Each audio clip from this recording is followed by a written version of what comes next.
Hello বন্ধুরা, তোমরা সবাই কেমন আছো? আশা করি ভালো আছো। আমি কালকে আমার শরীরটা ভালো ছিল না, তোমরা জানো। আমি একটা পোস্ট করেছিলাম যে আমার শরীরটা ভালো না, জ্বর ছিল আর সাথে ছিল প্রচণ্ড হারে মাথা ব্যথা, গা ব্যথা। তো মাথা ব্যথা এতটাই তীব্র ছিল যে কি বলবো।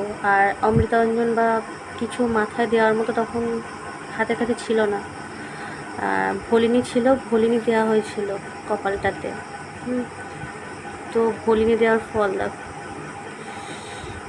ভলিনি দিয়েছিলাম, আমার স্কিনটা জাস্ট এখানটা পুড়ে গেছে একদম। দেখো, দেখতে পাচ্ছ কী অবস্থা হয়েছে পুড়ে। তো মুখের মধ্যে দাগ কেমনটা বাজে দেখায়। সব জায়গায় দাগ হলেও মেনে নেওয়া যায়, কিন্তু মুখের দাগটা, এই দাগটা যে কবে লুকাবে বুঝতে পারছি না। তো আমার মতো এরকম পাগলামি ভুল কাজ করো না কেউ। মাথা ব্যথা করলে ভলিনি দিও না, তাহলে আমার মতো এরকম হবে। তো এই ভিডিওটা তোমাদের সাথে শেয়ার করলাম যে পাগলামিটা যাতে কেউ না করো।